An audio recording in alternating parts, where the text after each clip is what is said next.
అదిగో వచ్చాడు నా మొగుడు.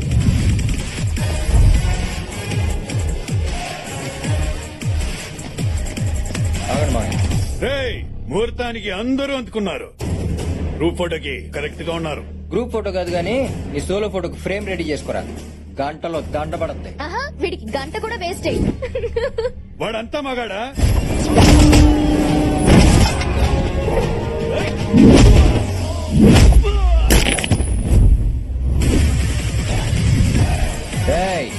మగతనం అనేది మాటల్లో ఉండదురా, చేతల్లో ఉంటది.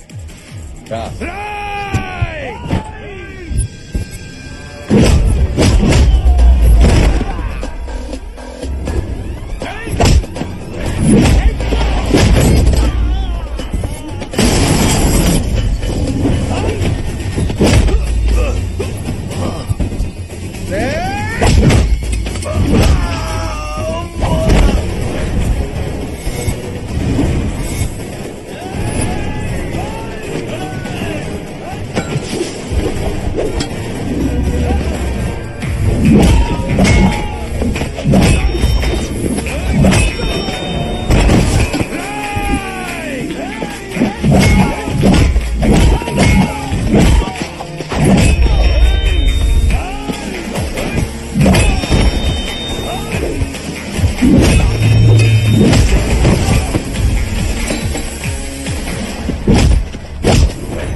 ఈ ఒక్క వేటు పడితే చాలరా, నీ పగకి వాళ్ళ పంతానికి ఫుల్ స్టాప్ పడిపోద్ది.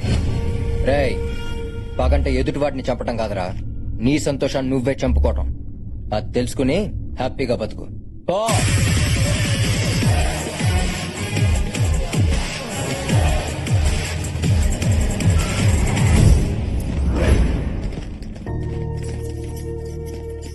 సభాషలుడు, ముహూర్తానికి టైం అయింది. ఇక్కడే తాళి కట్టే. పంతులు ఇక్కడే ఉన్నాడు. మీ అమ్మ నాన్నని ఇక్కడికే రమ్మను. కార్తీక్, కార్తీక్, ఏంటా మొక్కదాని వచ్చావు? నానేరి నాన్న చెల్లెలు తీసుకుని ఎయిర్పోర్ట్ కి వెళ్ళిపోయారు. ఎంత చెప్పినా వినట్లేదు. నిన్ను కూడా తీసుకొచ్చామన్నారు. అసలు ఈ పెళ్లి వద్దంటున్నారు. ఏంటమ్మా మీరు మాట్లాడేది? ఆయన పెళ్లి వద్దంటామేంటి? మాయా, వద్దంటూ నేను మాట్లాడతాను. మాట్లాడు. నాన్న ఎక్కడున్నావు? ఏంటి నాన్న నువ్వు? నాన్న నేను చెప్పేది విను. నాన్న హలో. అల్లుడు, ఏమైంది? మా నాన్న ఈ పెళ్లికి ఒప్పుకోవట్లేదు మామయ్య. ఎందుకు? పెద్దరికం పేరు చెప్పి కత్తులతో వైలెన్స్ చేసే మీకు మాకు సెట్ అవ్వదంట. ఇవాళ పెళ్లి కూతురు కిడ్నాప్ అయింది, రేపు నేను, ఎల్లుండి మా అమ్మ నాన్న కిడ్నాప్ అవ్వడం గ్యారంటీ ఏంటని అడుగుతున్నారు. ఈ పెళ్లి జరగదు మామయ్య. ఏం మాట్లాడుతున్నావు అల్లుడు? నా కూతుర్ని ప్రేమించింది నువ్వు. 10 మందికి ఈ విషయం తెలిసిపోయాగా నా కూతుర్ని పెళ్లి చేసుకోకపోతే దాని పరిస్థితి ఏంటి? అది కదా మామయ్య, అవతల మా అల్లుడు, నాన్న. ప్రేమించుకున్నది మీరు, పెళ్లి చేసుకోవాలనుకున్నది మీరు. మధ్యలో మీ నాన్న పెత్తనం ఏంటి? అదేం మామయ్య అలా మాట్లాడతావు? కన్నవాళ్ళకి ఇష్టం లేకుండా పెళ్లి చేసుకోవడం తప్పు కదా? కాదు. మీ ప్రేమని అర్థం చేసుకోలేని వాళ్ళకి చెప్పడం కన్నా చెప్పకుండా చేసుకోవడమే కరెక్ట్. అది వాళ్ళని ఎదిరించినట్టు అవుతుంది కదా మామయ్య. ఎదిరించాలి. ఎదిరించకపోతే ప్రేమ నిలబడదు అల్లుడు. నువ్వేం దొంగతనం చేయలేదు, దోపిడీ చేయలేదు. ప్రేమించావు. ప్రేమించిన అమ్మాయిని పెళ్లి చేసుకోవాలనుకున్నావు. దాంట్లో తప్పేముంది? తప్పు కాదంటావా మామయ్య? కాదు. కాదా? కాదు కాదు కాదు. ఇది తప్పు కానప్పుడు మరి 25 ఏళ్ల క్రితం మా అమ్మ చేసిన దాంట్లో తప్పేంటి మావయ్య?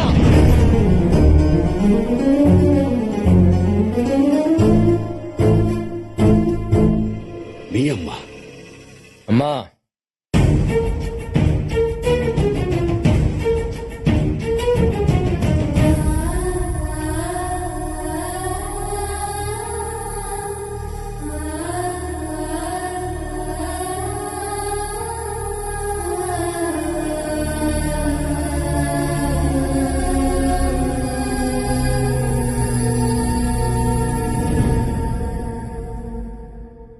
మీ అమ్మ ఎదిరించకపోతే ప్రేమ నిలబడదన్నావు.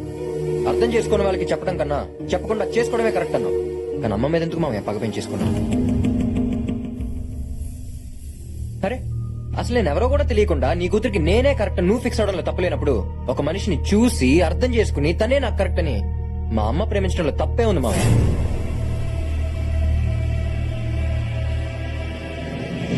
మామయ్య నేను మీ కూతురిని చేసుకోవడం కోసం మీ పగలన్నీ పక్కన పెట్టి మీ చెల్లెల్ని పిలిపించమంటే పిలిపించారు, మీ పంతం పక్కన పెట్టి అత్తయ్యని రప్పించమంటే రప్పించారు. నేను చెప్పనా మామయ్య, మీ కూతురు అంటే మీకంత ప్రేమ. ఈ ప్రేమలో తప్పు లేనప్పుడు మా నాన్న మీద అమ్మకున్న ప్రేమ తప్పెలా అవుద్ది మామయ్య?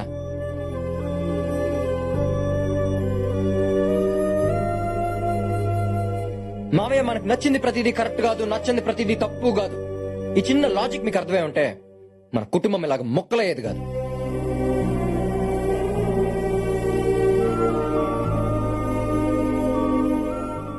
నేను మిమ్మల్ని నిలదీయడానికి రాలేదు మామయ్య, మీ తప్పులు ఎత్తి చూపించడానికి రాలేదు.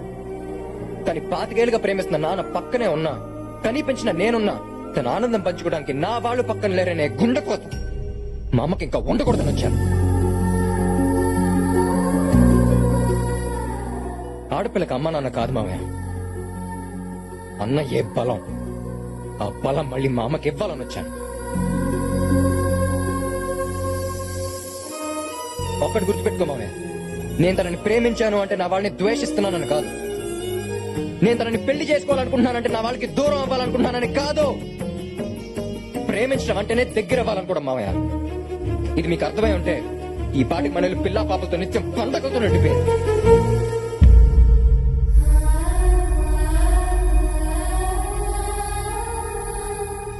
ఇదంతా నేను మీ చెల్లెలు కొడుకుగా చెప్తే మీకు అర్థం కాదు మామయ్య. నీకు సిచ్యువేషన్ క్రియేట్ చేస్తేనే అర్థం అవుతుంది. అందుకే పగలతో పెరిగిన మీకు ప్రేమను పరిచయం చేశాను. దానికోసం ఏమైనా చేసేలా చేశాను.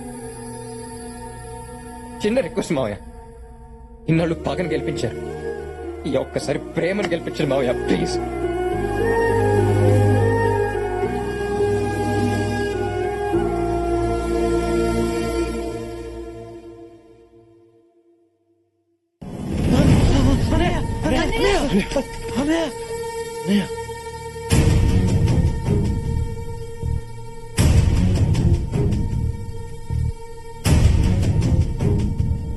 రామ్మా.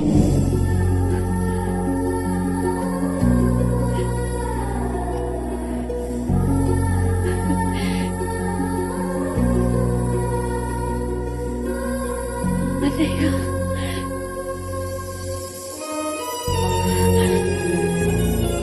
నన్ను క్షమించమ్మా.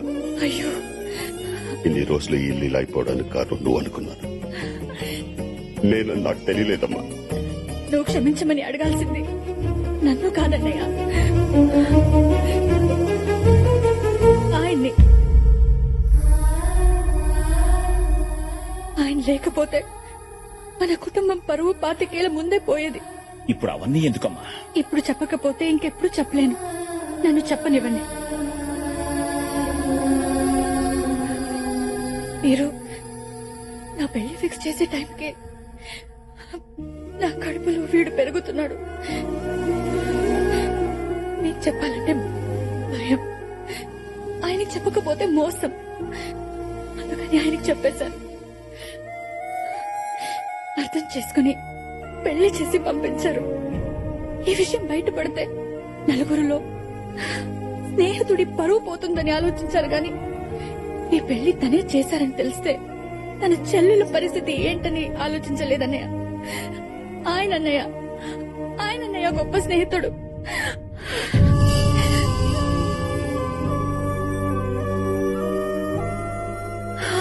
ఆయన అడగాలన్నయ్య మనం క్షమించమని.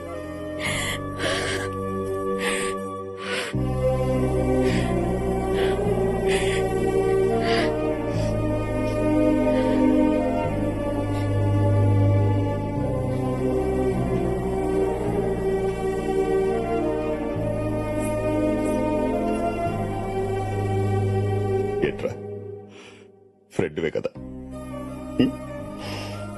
లాగి ఒకటి కొట్టి నువ్వు చేస్తున్న తప్పని ఒక్క మాట చెప్పొచ్చు కదరా. ఈ మాట చెప్పడానికి 25 ఏళ్ళు పట్టిందా?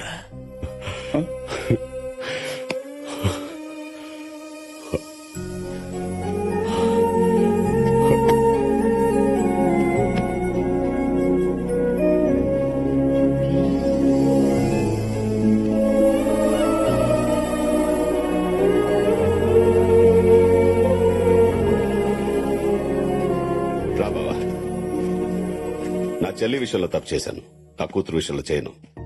అది ఒప్పుకుంటేనే పెళ్లి, లేకపోతే జరగదు. ఓకేనా అల్లుడు? ఓకే మావయ్య. ఏమా, నీకు ఈ అబ్బాయి ఓకేనా? నాన్న నేను ఒక అతన్ని ప్రేమిస్తున్నాను. మళ్ళీ ఈ ట్విస్ట్ ఏంటి? ఊరుకో. ఎవరు మాతను చెప్పు. ఆ, నాన్న అది బావే. బావా ట్విస్ట్ అదే. రేయ్, నువ్వు చాలా అదృష్టవంతుడివిరా. జనరల్ గా పండక్కి అల్లుళ్ళు ఇంటికి వస్తారు, కానీ నీ అల్లుడు మాత్రం పండగనే ఇంటికి తీసుకొచ్చాడు. పండగ చేసుకో.